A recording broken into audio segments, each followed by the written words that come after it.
Bonjour les tourneurs, bienvenue dans mon atelier. Il y a plusieurs mois déjà, j'avais mis en ligne une vidéo dans laquelle je tournais mon propre manche et je fabriquais la virole, ce truc qui tient la gouge au bout. Et puis l'idée à l'époque, c'était de faire ça avec un bois dur. Dans mon cas, j'ai utilisé du bois de rose. Et puis, chemin faisant, et avec beaucoup d'heures pas de pratique, mais d'utilisation, eh bien, les défauts sont apparus. Et puis maintenant, je fais une deuxième partie qui va, je le souhaite, améliorer grandement les défauts de ce truc-là. Alors, le premier défaut de ma petite affaire, c'est que l'idée de prendre un bois dur, elle était bonne. Mais ce que j'ai oublié de faire, c'est d'installer ce qu'on appelle là, la virole. Ce petit capuchon, bon là, ça ne va pas ici, donc je le mets là. Ce capuchon-là, bien enfoncé, qui empêche les fibres de s'écarter. Et moi, ça, j'ai oublié de faire ça. Et ce que ça a fait, c'est que finalement, ma virole s'est fendue. Et puis, j'ai fait du recollage. Puis, je me suis rendu compte aussi qu'il fallait respecter le sens. C'est-à-dire que, je ne sais pas si vous voyez bien, mais le point faible dans l'ouverture ici, ce sont ces deux côtés-là. C'est là que la fibre elle est plus susceptible de s'ouvrir sous la pression, parce que j'avais oublié ça. Si j'avais utilisé ça, le capuchon, sur mon truc, le seul problème à ce moment-ci qui serait arrivé, c'est ma fixation ici. Ça, j'étais inspiré par, j'avais déjà vu un manche qui avait ce genre de truc, je trouvais que c'était bien. Et puis, bon, moi j'y vois deux défauts. Un défaut qui m'a occasionné à l'occasion quelques problèmes, c'est que le bouton me nuit. C'est-à-dire que des fois, il faut évidemment tourner. Et puis, en certaines occasions, le truc était dans mon chemin. L'autre problème, c'est que éventuellement, les filets à l'intérieur s'usent. Et puis, la stratégie consiste à prendre de la colle cyanoacrylate, de laisser couler la colle une goutte, la moitié d'une goutte si vous pouvez, et puis d'aller refaire les filets. Ce que là j'ai oublié, c'est de mettre un petit peu de cire. Alors ce que ça fait, c'est que finalement, je suis bien coincé. Le bouton reste dans ma main. Et puis voilà. Bon, ça va pas bien. Et dernier problème que j'ai découvert sur le tard, c'est que moi j'ai fait mon manche avec un restant de chêne blanc. Et puis le problème, c'est qu'il est trop lourd. Et quand j'ai commencé à comparer le poids, j'avais gardé le manche original que j'ai copié, et mon ami, comme il est léger ce manche, j'avais jamais pensé à ça, moi, le poids du manche.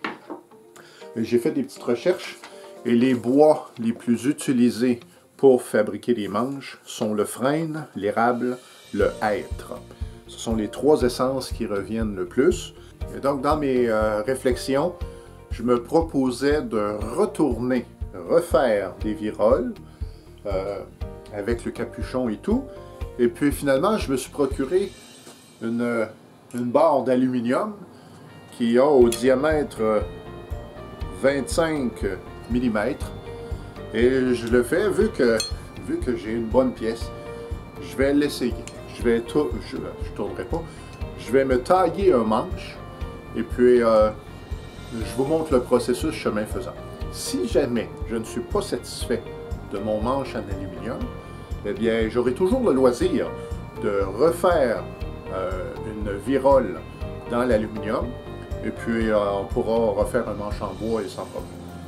Donc, on s'installe et on fait un manche en aluminium. Alors, tourneur, je vous épargne les détails. Longue histoire courte. Le manche que je me suis fait, eh bien, s'est avéré encore une fois être trop lourd. Alors, ce que j'ai choisi de faire, c'est de couper pour ma virole, tout simplement. Et on va aller directement à la réalisation maintenant de la virole.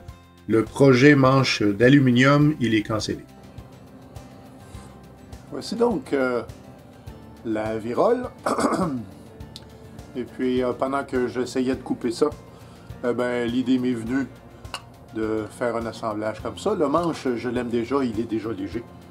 Donc formidable.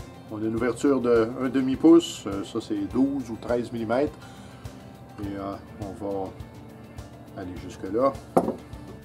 C'est la première fois que j'usine de l'aluminium, ever. Et puis, je ne suis pas trop certain de la procédure. Et en vérité, ce qui va se produire, c'est que je vais essayer plusieurs de mes outils. Et puis, l'erreur que je fais, en fait, c'est que je tourne l'aluminium comme du bois. Sur un tour à métal, on prend une petite bouchée et ensuite on se déplace vers la gauche. Et moi, ça va me prendre du temps avant de réaliser ça. Et puis, à un moment donné, je vais trouver ce qui est le plus efficace. Et donc, je vais pouvoir faire le tenon de la bonne dimension. Donc, premièrement, j'ai installé ma plateforme et ensuite de ça, avec mon racloir à angle droit, je prends, comme j'ai mentionné, une petite bouchée. Bon, et bien, avec la bonne technique et le bon outil, on parvient à faire des serpentins. Et, bon, j'ai mon petit gabarit ici. Et puis, on est presque... J'ai une petite résistance, mais c'est parfait. On garde ça comme ça. Ça me tentait de faire un petit ponçage. Personnellement, j'avais tendance à mettre de la pression un peu sur mon bouton.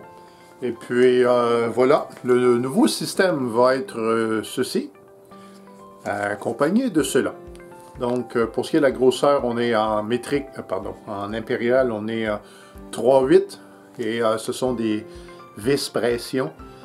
Bon, et bien maintenant, il faut percer ça au centre et puis à la perceuse à colonne. Et pour y arriver, je vais utiliser ce chariot, en fait, que j'ai fait il y a très longtemps avec ce fer à toupie.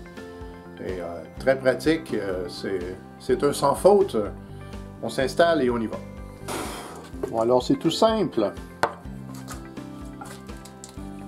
Je centre.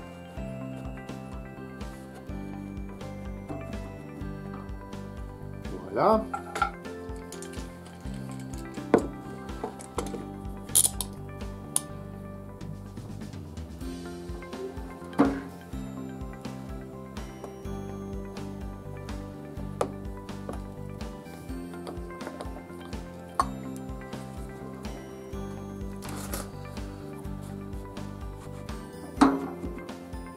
Il y a nos centres.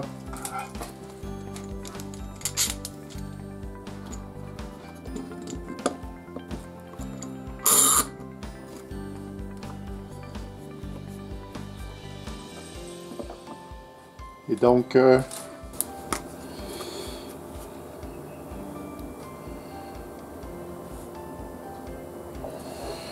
j'en fais 2, comme sur les vrais.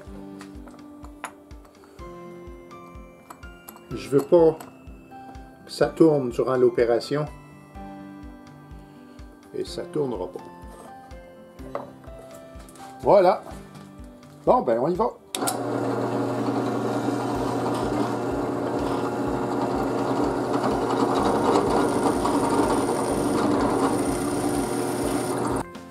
Bon, après réflexion, j'ai choisi d'essayer de faire le filet de cette manière.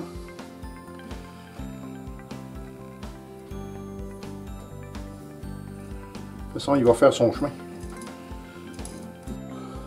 J'avais un petit peu... J'avais prévu le coup. Désolé pour nos amis en métrique. La tige de ceci, c'est 1/2. Et puis, j'ai percé 1/2. La tolérance, elle est très serrée, de sorte que c'est très difficile pour moi de rentrer ma gouge jusqu'au fond. Et en prévision de ça, j'ai acheté cette mèche qui se trouve à être 1/2, mais plus 1/32, c'est-à-dire 17/32e, c'est-à-dire 2 cheveux de plus Et je vais donc refaire un perçage, mais ça va me donner de la place. Et surtout que lorsque je vais changer de gouge, si jamais il y a des tolérances qui sont un petit peu différentes, bon, je devrais bien m'en sortir. Et voilà, c'est fait. Fonctionne très très bien. Donc, facile de rentrer. On a une bonne prise. Reste maintenant à coller cette virole dans mon manche que je vous ai montré tantôt. Le projet terminé ressemble à ça. Alors, je suis très content de retrouver ce manche qui va bien dans ma main. Puis, je suis aussi très satisfait de l'allure que prend mon truc au total. Mais ça a été beaucoup de travail. En fait, total tout, une journée. C'est beaucoup trop. Alors voilà tourneur, merci d'avoir visionné ma vidéo. Si je vous ai été utile, s'il vous plaît, faites-moi signe et au plaisir de se revoir une prochaine fois.